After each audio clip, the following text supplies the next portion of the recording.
What's up, everyone? Welcome to today's video. Welcome to the Video Game Fight School channel. Thank you very much for tuning in. So, Starfield on PC, the Metacritic score is 88.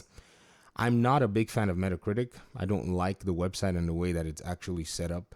But one thing that's actually for sure is this game's Metacritic score is probably going to get bombarded very soon, and we're going to see a skew in how the score actually is. Thankfully, the user score is going to be different, but there seems to be an agenda-driven set of review scores that will find themselves here from a different perspective because many of them did not get a review code.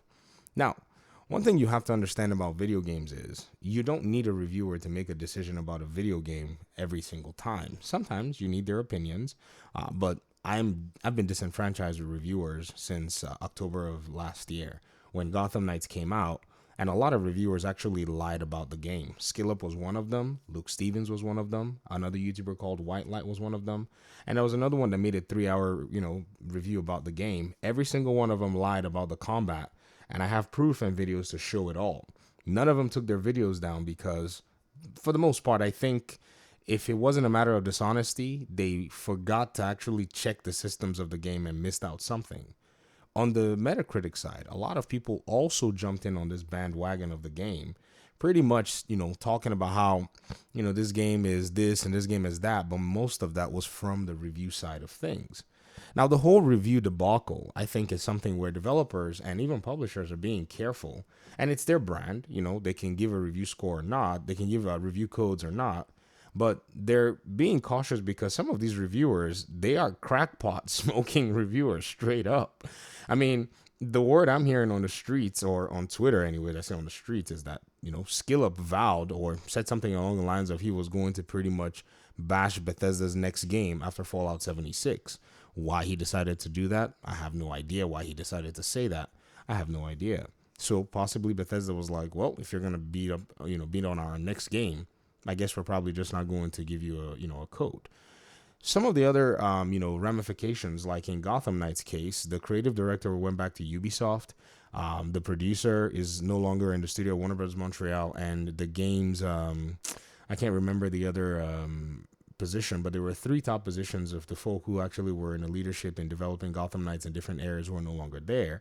And reviews like these, they can cause a lot of harm if content creators don't make an effort to actually check out the games that they're playing in, a careful way. I can understand if a game is, something that people don't like, or maybe it doesn't meet some expectations compared to, say, like the Arkham games. But anybody you talk to on the internet will tell you that Gotham Knights is a solid 7 of a game. But if you had seen the way people were jumping on this game, you would have thought, my goodness, this is the worst game in the world.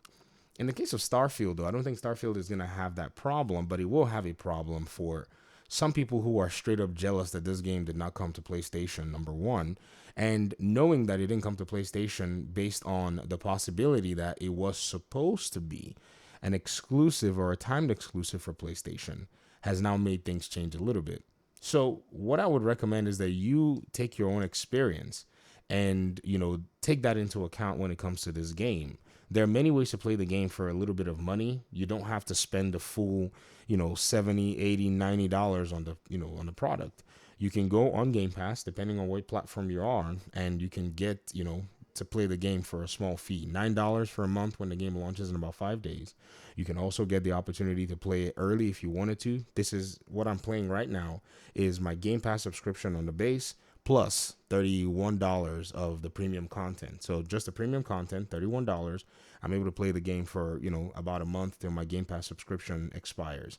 When my Game Pass subscription expires, I'm going to think about what I'm going to do from there. But Game Pass seems to have some offerings that I'm interested in, like Lies of Pi, Payday, and a few other games. So I think, and in my last video I said I didn't know if I was going to renew my Game Pass subscription, but I think it makes sense to do so because I can do performance metrics on those games. I can do all kinds of stuff. I'm not going to spoil anything for you. This is something that we've kind of seen in a sense. And I'm in this planet and I'm just looking around and I'm just like, man, this is a space game. I like space. In my line of work, I do sciences. I do the scientific stuff. So space is one of those things that, has really, really been a very interesting area for me that I, like to look into. I watch YouTube channels that talk about space and all of that stuff. So Starfield just hits it for me in that light. I don't think this is more like, I think this is more like a space simulation more than anything. And to be honest, if there's anything on the base layer of it, for me, I think it's already a win. So when we're looking at, Metacritic scores and we're looking at different, opinions, they're just opinions. I mean, I don't really care one way or the other if somebody's Metacritic score, is something that affects the game or not. To me, it doesn't really necessarily matter. I mean, one Metacritic score could be something of, oh, it's a favorability to me. I like Bethesda games. Never really been a big fan of Bethesda games anyways. I have not played anything more than like a few hours of Fallout 4. And that's been really it. Maybe I played Wolfenstein, the one, I can't remember, not the one with the twins, their dad. I played a little bit of it, but that was basically it. That was also a partially fun game, but I never really liked those art styles from some of those studios. But this particular game, I mean, there seems to be something in here. Like, Forbes, Paul Tassi seems to like it. He said if you like Bethesda, you like Bethesda game, Starfield's going to be like Bethesda games or something like that. That's basically what he said. So the scores are actually quite decent, in my opinion. I mean, I'm quite impressed as to what we're seeing here because there wasn't really much to compare Starfield to. And I know No Man's Sky was a thing, but remember, No Man's Sky launched with all broken promises. Starfield set realistic expectations. And for those of you who may be wondering what realistic expectations Starfield set, remember when Phil Spencer said, there's no world in which Starfield comes out and it's an 11 out of 10 and people start to sell their PlayStation 5 to, buy an Xbox. I remember there are people who are here online who actually did, what's his name? J-Dub. He has that posted on his Twitter page. I think he pinned that comment because, he's a troll in a sense. That's basically what he does. Let me see, J-Dub. And there are people who are saying this. Let me see. Like this person over here, 25 years in the making, most important game of Xbox since Halo Combat Evolved, 200 million plus in budget, cherry-picked sites for reviewers, and still as the biggest game ever. They're saying that Metacritic is 87, 88. Well, in reality, Sony also cherry-picks. Many of you remember, I can't remember the last game that came out with Sony. There was a news outlet that when they requested a review key, they were told that, their last coverage was, somewhat weird, and so they didn't give them a review key. And I remember the outlet saying that they felt kind of dirty for actually getting that kind of treatment. I think that, if a reviewer is really about that life, they should spend their money in buying the game. I mean, and reviewing the game. I remember Raton's video, which actually did challenge the paradigm. And one of my kids is yelling there. So no, these children are wonderful kids. Like they just wake up. This is like 6:39 a.m. by the way. So it's not like, oh my gosh, it's the middle of the day. They do that whenever I'm making videos. They get up and then they're like, hey, what's Dad doing? It happens. It's you guys are dads. Some of you know the drill. And, they're over here complaining and saying, oh, but, at the end of the day, Horizon Forbidden West is basically the same in, review scores. But again, I don't acknowledge Metacritic for anything. I really do not. After Gotham Knights, I basically was laughing and saying this is just a whole bunch of bogus. Then you have content creators like, let me see what his name is. This is, let me see if I can find that J-Dub quote for you guys. Where's J-Dub? You're about to be featured on my video, boy. Get in here. Oh, sorry, wrong keyboard. I have two setups that I'm actually using to do this. J-Dub TV, there you go. J-Dub City 16. Oh, I blocked them. It's blocked. All right, let me unblock you, J-Dub. You were being a troll, so I just kind of wanted to keep you quiet a little bit. There you go. But I needed this video, so J-Dub, thanks for, providing the video that I needed. So here we go. It says, Phil says there's no scenario where Xbox could ever catch up or overtake Nintendo, and the console wars is over. So this is the article. I said the article. This is the clip from that interview where he actually said that. I don't think he actually pinned that particular aspect of the conversation. Or maybe it wasn't, but you can go and look for it. It's out there. And then you have another content creator like Dreamcast Guy. These people are crazy. I don't understand what else to describe them with. I don't want to disparage anybody, but this is a gentleman that I think he's just unhinged when it comes to his assessment of video games. I mean, this game had already set all the realistic expectations. All right, let's see what it's like. We'll take gameplay impressions tomorrow. Let's go. When earlier he posted, I was right about Starfield, where he disparages Starfield and focuses on the few reviews that were about 7 out of 10. 7 out of 10 being a good score. I'm a school teacher. If you get a 7 out of 10, we're fine. I'm not going to be disparaging you saying, oh, I'm not going to do that. Anybody in the real world understands that a 7 out of 10 is a decent score. But I understand maybe expectations, maybe the budget and all, maybe we're expecting somewhat of a 90, but it's a very big game. Whatnot, we can kind of give room for a few more, percentage pointers here and there. But this is madness. And then he's also bragging and saying, oh, thank you for all the engagement on the channel, because if you disparage Xbox or disparage Xbox games, you're going to get, engagement. You're going to get people from the Xbox community maybe come in and say, oh, this is crazy. Or you're going to get people coming from, say the PlayStation community and say, yeah, who are actually, brain dead for the most part. People who don't critically think. And if you go to his channel, let's go to his YouTube channel. And I don't want to give anybody, this is the last time you're going to see this on my channel, by the way. So I'm not going to give this guy any, whatever. You're going to realize that this is a walking crazy going on with this cat here.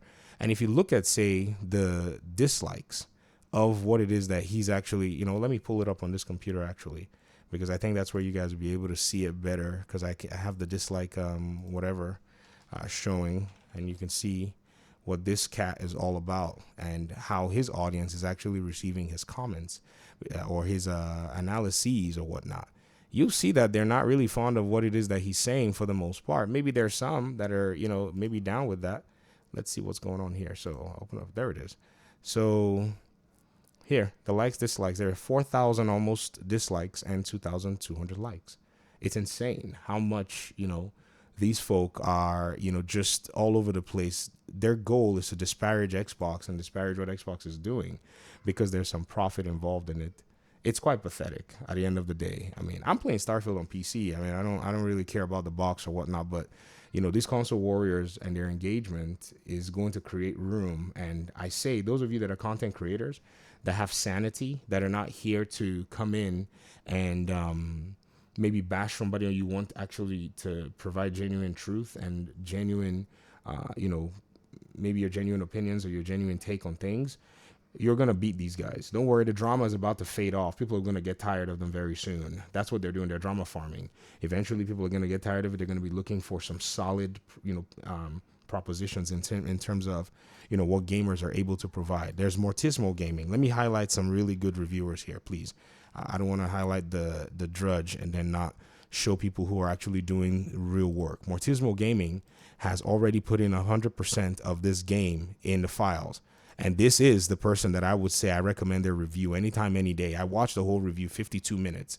I listened to it at first, on my drive back from work yesterday, and then I came back and I knocked the rest of the thing out. Solid review. In fact, once he finished his review, I was like, I'm buying this game, because this is somebody who's played the game from a huge perspective. Look at his like and dislike ratio, 22,000 likes and 591 dislikes. I don't know who these 591 people are. I'm not going to say that, they're one thing or the other, but it's actually very interesting to see that people are vibing with very, very, concrete and very, genuine content that actually is engaging in the video game. Someone who's actually played it. Yet you have this cat over here and all these Twitter, trolls basically that don't play video games per rules. You're one of them.